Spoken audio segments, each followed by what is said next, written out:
dwelling in the darkest depths of the mind. It's time for Mark D. Valenti and Brain Burrow. Hello everyone, this is Mark D. Valenti and this is Brain Burrow. This is one of our Digging Deep sessions where we have an opportunity to talk with our guest, and they have an opportunity to share about their motivation, their fears, their values, their goals, and give some tips on how they navigate life. So I'm very pleased to have on the show today Ms. Debbie Rochon, and I'm going to give her an opportunity to answer the big open-ended question, who exactly is Debbie Rochon? That is an excellent question, one that I have tried to answer my entire life. So probably the answer would be someone who is constantly searching and reimagining herself. I've been everything from, a child of the streets to like an independent film actress. I'm a writer. I do podcasts and I've done satellite radio. So I've done a whole bunch of different things. So I'm constantly sort of mutating, if you will, who I am and what I do, because that's what you have to do to have longevity. Yeah, thanks for that in-depth answer. I think you revealed a lot about yourself there, and clearly you're in touch with your motivation. Yes. So when is it enough? When will you ever stop searching? When do you ever feel that you're comfortable with not searching or pausing with that? Well, I mean, that's a good statement, because I think most people that I know and most people that I really respect, the artist, doesn't matter what their, particular area is. I think they always go through various times where it's not that they quit anything, but they kind of reevaluate what's going on? What am I doing? Is this working? Am I happy? Am I doing anything worthwhile? And they constantly question themselves. It's people that I find that don't go quite as deep. I think you always have to wonder, is it enough? Is it too much? Is it still exciting? Because there's many times in someone's career that it becomes not exciting. And, you have to look at what is happening around that. You have to reevaluate yourself. Like for myself, I could say that, this sort of happened around, set accidents on sets, for example, or dealing with, especially when you're coming up, like in the 80s and 90s, dealing with the type of characters that you have to deal with. Very misogynistic. Not everybody, I don't mean that at all, but I mean, there was a lot of people. So there are moments where you're saying, well, okay, I'm doing this, but, is this really what I wanted and what I studied for, number one? And then you wonder, well, is this treatment worth it? If you don't become like a really extremely mainstream, or even I could even go and say wealthy person, then you could say, well, if I'm just doing it for art, then it really has to be satisfying and fun, because that's what I'm getting out of it, is my ability to express myself. So if I'm not doing that, then it becomes really self-depreciating in many ways. And again, I'm looking back at more of the exploitation and stuff like that existed far more then than it does now, but certainly did for decades of my career. So I think that was, that really changed in around 2000. I think, there was a lot of very, very different roles. Things were changing. Things were starting to change. I was doing things differently. I was looking at things differently. I wasn't looking at it like, especially when things were being shot in actual film, there was so less work. So then you really just wanted to exercise your craft. And then, people could look at what you've done and say, oh, well, those are, silly movies or whatever. How could you possibly do that? And well, you can, because if you've studied comedy, improv, all this kind of stuff, it actually, as crazy as it sounds, it's like, well, do you want to work in front of a camera and exercise your abilities or not, regardless? And then you kind of hit a wall, but then 2000 came around and things really started to improve slowly but surely for what, women were doing in the indie scene, for sure. And especially, just throwing it out there, just, if you were not the type of person that was, perhaps, for example, just one example, dating a director or producer to get into movies, and it was strictly on whether it be audition or just your work, for example, then it's a harder haul. It was a harder haul then. I think it's better now, and also because of the volume of work that's out there, it makes it easier now to pick and choose. Interesting. I mean, it sounds like you've gone on quite the journey over the last few decades. Yeah. So, especially before 2000, and when, as you said, it sounded a bit more trying, let's just say, and that's an understatement. How did you keep pushing through? Because I'm sure you became incredibly frustrated. You were wondering why you were doing this. How did you push through that? Well, I think at that point it was still, for the first longest time prior to 2000s, we'll say that, we'll put that line in the sand.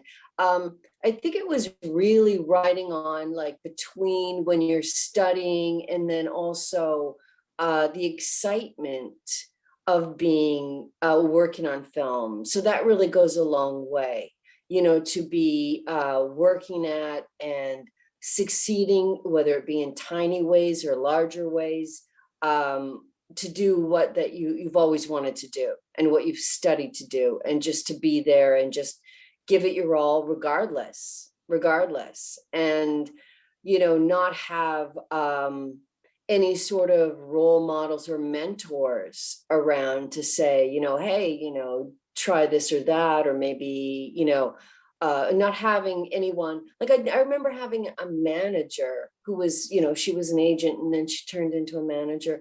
And she was interesting, but she really wasn't, she wasn't very good, in the sense, she wasn't good for me. And I think that because of the material, what I personally related to, what I was doing well at, were things that were more off the hook or stranger. And I sort of like gravitated more and more to the indie world. And I don't think she really knew what to do with me, because I was never the girl next door in any way. Like, I didn't look like the girl next door, and I didn't seem like, or didn't, that wasn't my thing. I know as an actor, you have to be able to do everything, but it really wasn't something that was sort of my niche, if you will. So because of that, and back then, a person wouldn't really know what to do with you.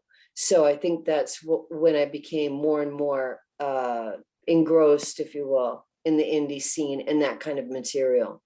But it was, really challenging and hard. And it was sort of like, I mean, of course, the internet existed, mind you, of course, but it wasn't so much, it was more like, well, okay, I'm going to get my chops doing, this stuff, but chances are not a lot of people's going to see it. You know what I mean? Not a lot of people's going to see it. So, and then fast forward, and it's like, there's nothing that people don't see. So that safety guard, if you will, that practicing ground that you were using a lot of things for, definitely fell away. And so then you've got this sort of hodgepodge of stuff that's all over the place, from super good to super bad to everything in between. So definitely a long haul. Yeah, I would say so. Thank you for sharing that. There's so much, again, to talk about here. One, from what I'm hearing from you, you're saying that there's an importance in looking within yourself, because the world out there is a bit crazy and pretty cruel sometimes. So it's always the way you got through all of this is just always focus on the art and the enjoyment you got from the art, right? So that's one thing. Yeah. Yep. And then the second thing is, before we even get to the internet part, the agent, the person that was working with you didn't really get you. So you couldn't really depend on her. Has there been anybody in your life who has been that support, somebody who's got you, somebody who's been there to help augment the person that you are? No, absolutely not. Not anybody. Not Interesting. anybody. Because I think back then everybody was kind of struggling in their own ways with the same thing. And then also, like I said, with a lesser amount of work, then you had a lot of people, they were in competition with you. So I don't really think that they were in a position they would feel to give any guidance. And that really didn't bother me because I was always a loner. I mean, I grew up in the streets and stuff. So I kind of already got that from life. So that didn't, freak me out or stop me, or, I just used my own inspiration, my own, what did I want? What did I want to create? What did I want to do? Even if I wasn't doing it, I always had like this will of steel that kind of just pushed through. And I thought, okay, well, this is a, exploitive experience or whatever. And we all choose to be there. So that's, there's no judgment on anybody for anything, including, myself. But in the moment, I think it feels like, you have the bigger picture in your mind and you just want to get the chops. Because I always found that, going through all the classes and everything, I was always a slower learner. So even though I was always giving it my all, it was nothing ever came easy for me. So it took like a lot of years of studying to have a breakthrough in class. It took a lot of years of doing film work to have a breakthrough in film.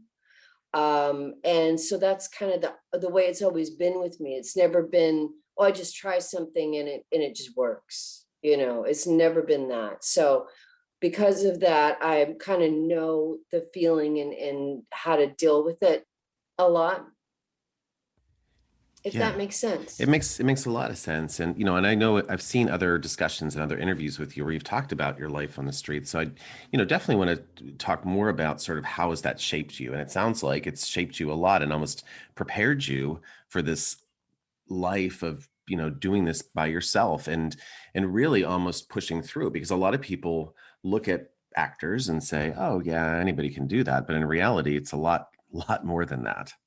Yeah, it's a lot more than that, because I in the beginning it was, and it's hard not to fall into traps, I mean, just because one person did it one way doesn't mean that it's the right way or it's the only way. And that's the biggest piece of advice I can give anybody, is don't follow the same path as anybody else, because it's never going to work.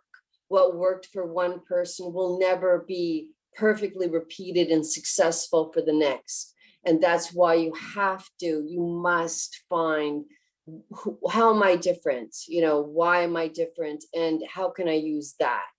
And that is like the ultimate. That is like when you truly start to get somewhere, is when you realize the difference, I should say, that you have and are. And that is your gold. It's not how you fit in is your gold. It's how that you're completely different and what you have to offer is different than anybody else. That when you finally come to that realization, and it seems like a lot more people come to it earlier now, which is great. But then of course we see with the internet that conformity is also a problem, because you see a lot of that as well. But that really would be, carving out your own path, doing whatever it is that you need to do, and ultimately creating your own projects, working on other people's, get your chops, become a team player. But really, like, took a long time. And certainly, again, when you're dealing with actual film versus video, and even video in the early days, it was so expensive that you couldn't really do that. But now you could do so much with so little. And so I would say, that's it right there. Create your own stuff. I mean, that's really the bottom line. And so people say, well, I want to be a Hollywood actor. Well, that's a different path that I don't know anything about. I don't know anything about that path. Because you would have to, in that case, conform. You would have to do things, step A, step B, step C. You really have to do that. And again, a world I know nothing about, because that was not me. That was just not something that attracted me. And that was not something that was a natural fit for me. So I really had to embrace that, the strangeness of who I was and where I came from fit more with the indie world. So it was a natural thing. That is extremely insightful as well. And, a lot of people that listen to the show or watch this show aren't necessarily in film, right? But I think what you're saying is relevant across the board, right? Which is differentiate yourself out there, no matter what it is you're doing, find yourself and then be okay with that and put that out there, because that's a path to success. And, for you, and I will say another challenge people have, though, is they don't know themselves. A lot of Right. people don't look within, or at least start not by looking within, but looking without and trying to imitate. So how did you get to that point, Debbie? I mean, because it couldn't just happen automatically. How did you get to a point when you said, okay, this is me, Debbie, I'm comfortable with that, and I'm going to move forward with this as my unique self? Well, yeah, I mean, that takes a long time. And I find it very inspirational to see people who find that in their 20s. Like, that blows my mind. I look at them and I think, oh my God, you were so amazing. And you've got it. You've got it so young. And I did not. I mean, like I say, I talk about the 2000s because that's when I was in, I think it was really being in an emotional state and just being filled with so much emotion and even rage, really, because when you work with obviously yourself, meaning as an actor in this case, you are working with the emotions that you have. So that means your tools are you. And when you've done a lot of studying, that brings up a lot of stuff if you've really dug deep and done your work. So I think there was a point that I had like a lot of like angst to express. And, it just, so when the roles came around that allowed me to do that, it was almost like a bell going off. It's like, oh, okay, that's what I have to give, that people can relate to, because everybody feels that way. What is I'm not thinking this at the time, but looking back, what is the common denominator between what I can present or provide as a unique person? And for me, that would be, we all have anger, rage, frustration, hurt, pain. We all have these things. And I have so much of that I can funnel that. It's not that I want to only do that character, but I can funnel that into the energy, and I can tap into that energy and turn it, like Johnny Rotten says, anger is an energy. But it could be in a comedy where you're just completely jacked up and you've got lots of energy and it's funny, but it's all kind of coming from the same well source, if you will. Once you can find that well source and tap into it, and it takes a lot of not just passive introspection, but actual kind of work, and see, what is it that's hanging me? What's like hanging me up? What is bugging me, or what's making me happy? And combine all that stuff. And sooner or later, you will sort of tap into, oh, well, I'm a really happy person, or I'm a really fill in the blank person. I've got this well of stuff to express. And then how I express that is up to me. I can just, then you learn how to take that same feeling and emotion and funnel it, work it into whatever that you're working on. Interesting. And again, just like acting in general, it takes a lot of work to get in touch with your emotions and being able to funnel them. Yeah. And I'm wondering, Debbie, as somebody who is in touch with their emotions, what emotion or emotions make you the most uncomfortable? Yeah. So it's funny, but as much as I say, and it's true that I am a very lone person in a sense, I'm also very social. So I think when and I could use the word trigger, although I'm not a fan of the word because it's so anything that's overplayed, I become not a fan of, which is really funny because I'm kind of the same way with film genres and movies and stuff like that. If something becomes too mainstream and popular, I kind of I cringe and I don't want to go there myself. But I think being a person who's extremely comfortable working alone, being creative alone, obviously the lockdown has not been a problem for me. I've been writing the whole time and working on stuff. So it's like, it was nothing for me. It was very comfortable for me.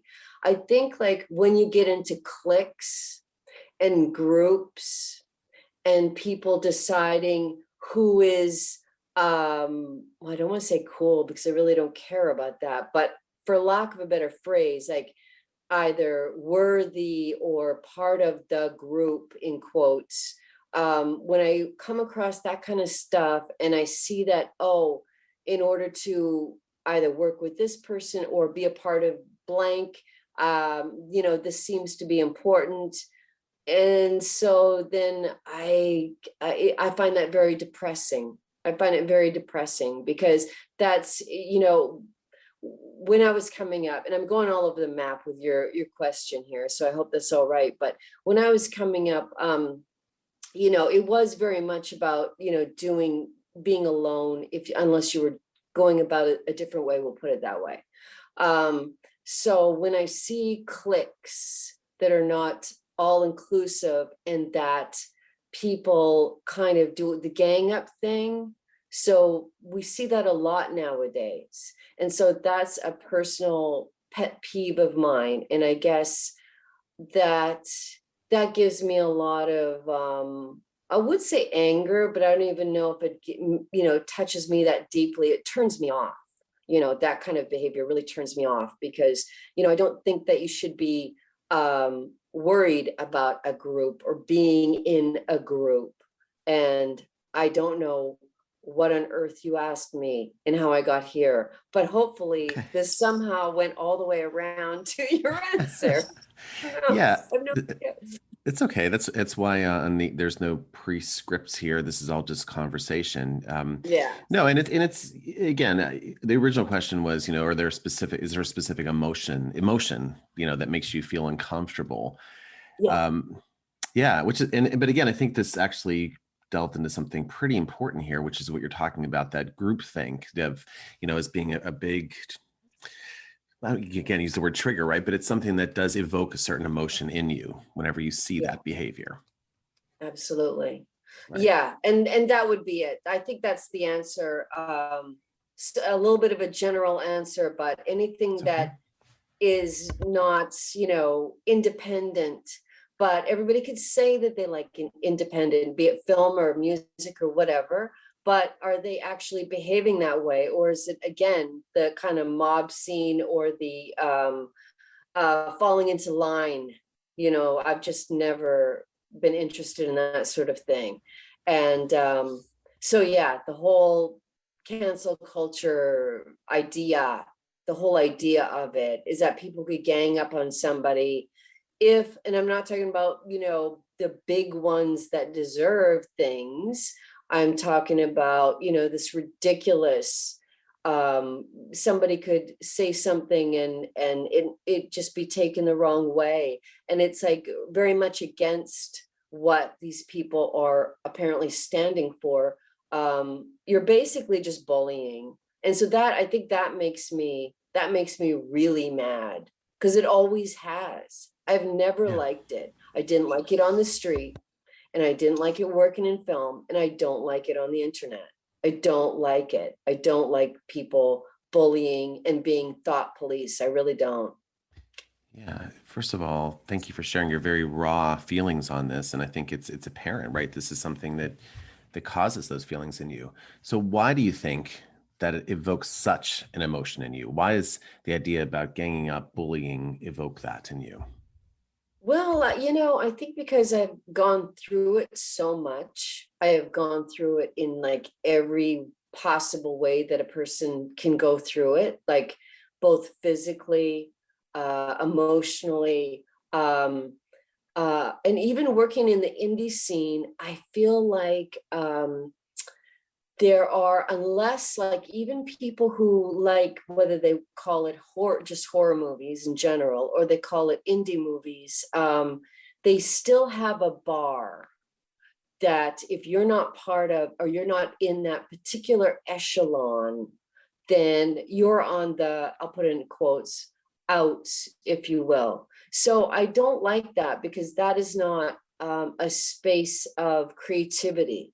I think that's a space where, again, you're being forced to judge yourself in a negative sense, not to find yourself in a positive sense. And it's like, okay, well, if I want to be in this particular upper echelon of the indie world, then I would have to be this way or do this type of thing.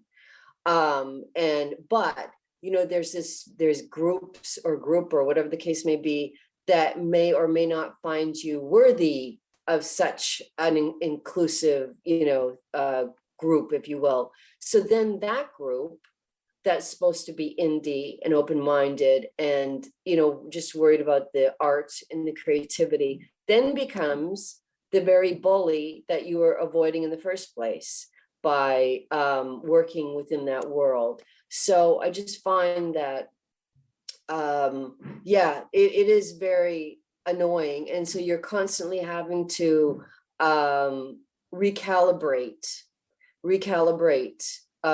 who you're either, I don't want to say working with, but who you're dealing with, or how you feel about things, and just have to keep going back to, well, I'm only in control of me. And I'm only in control of my art. So that's all I can do. So that's all I'm going to do. I'm just going to worry about what I'm doing and just unplug from all that craziness. Yeah, that's first of all, great way to connect all the different concepts today, right? About individualism, knowing yourself, using that as your drive to move forward, and, in spite of all the chaos. And then also you really connected it back to why you don't respond well to people that are bullying, right? Because that bullying culture that is really about how do you make somebody conform in a lot of ways. And if you're not like us, then, you're on the out. So it's really about individualism, which seems to have been a theme throughout your entire life. So thank you for making all those connections. Yes, thank you. Sure. So we are actually at about 30 minutes. I wanted to sort of ask one final question from you. I'm trying to think what that question may be. Actually, because there's so many things to ask. So I'm going to ask this. What is one thing you think that people misperceive about you? Oh, that's pretty easy. Oh. It's so easy. Okay. Well, I think that people associate, well, okay, I'm going to step back and walk into the question a different way. I'm going to say that I always laughed my whole life and my whole career, because I would say to my friends, I would say, but I made this movie, for example. It could also go for writing as well, or something like that. But I made this movie, and it's so good. Like everything about it is so good. Everybody came together, and it's awesome. But people just keep like putting under my name, be it like a convention or whatever, when they credit you, they choose what credits often. Well, they used to. Now I'm, they kind of force my hand to say, listen, I would like these to be mentioned perhaps, because they would always choose these whacked out ones for shock value. Like they would say, Debbie Rochon, star of Scrotal Vengeance. And I'd be like, well, that was a fun movie, and it's hilarious, and it's just a comedy. It's not like everybody be, oh, must be a porn actress. No. It's a hilarious comedy with Chris Seaver, who's a friend of mine, and he makes amazingly funny movies. So I have no problem with that. But it was funny because one time he actually said to me, he said, Debbie, I want to like apologize that that these titles are people constantly associate, because they have never seen the movies, and they're making assumptions on crazy titles, which is what the movie making used to be a lot. Make a crazy title, get attention. You don't have the money that a studio has, so you got to have a hilarious or crazy title to grab the attention, and just the title alone can get press. So walking into the question, I would say that the range of stuff that I've done, that people don't know it, like for instance, I'm just throwing things out there randomly, but in the 90s, I was doing a column for Joe Bob Briggs in his We Are the Weird magazine that he put out. It was more like a fancy newsletter, but it was, like a zine, I should say. So I did that for a few years, and I've like worked with a lot of people that it's like people will only choose to make this weird assumption about you that is just, it's about 1% or 0.5% of what you've done. And so I think that's the biggest misconception, is that, yes, look at that stuff. It's real, it's there. I'm here for it. But also look at, the post stuff I've done. Take a look at, the dramatic stuff, or the more serious stuff, or the H.P. Lovecraft stuff that I've done. And then, once you've seen sort of a little bit more of a well-rounded, picture, then you can make any assumption you want about me. Don't just watch just the Troma stuff or just the full moon stuff. Take a look at all of it. And if you don't want to, just watch the trailers. You know what I mean? You could just, if you don't want to invest the time in the actual movies, it's not worth your time, then just like educate yourself a little bit. Like, don't peg me into a corner with an idea because you saw a couple of things on IMDb and you put some ridiculous notion together that that's who I am. When in fact, the biggest thing I do now is I still work on films. I still, have my second directing project coming up, and I do a lot of voice stuff. I've always done radio since the 90s, terrestrial, satellite, and then podcast. And I've produced other people on the radio. So, I've done like a lot of producing as well. So it's sort of like, and even with the Fango radio show, is one of the co-producers of the show. So, it's kind of like to simply throw somebody into the, how would I describe it? Well, I don't think anybody would necessarily go the bimbo route, but, simplistic or just silly or just exploitive. I think that's, you're not even scratching the surface. You're just kind of, going by way. And the other side of it too, to give them credit, is if you were to look superficially and not do any homework and not do any looking into somebody before you're judging them, then, I could see why somebody would feel that way. I could see it, but, if that's how you're judging people just by scratching the surface, and you're not, fully getting it, then that's something that people often do with me.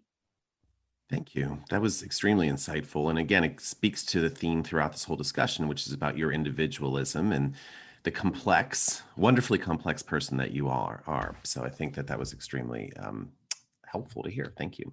And I want to thank you for sharing that. And I want to thank you for participating in this conversation today. I really enjoyed hearing about just sort of your journey and your focus, your extreme positive focus on individualism. So thank you for sharing that today, Debbie.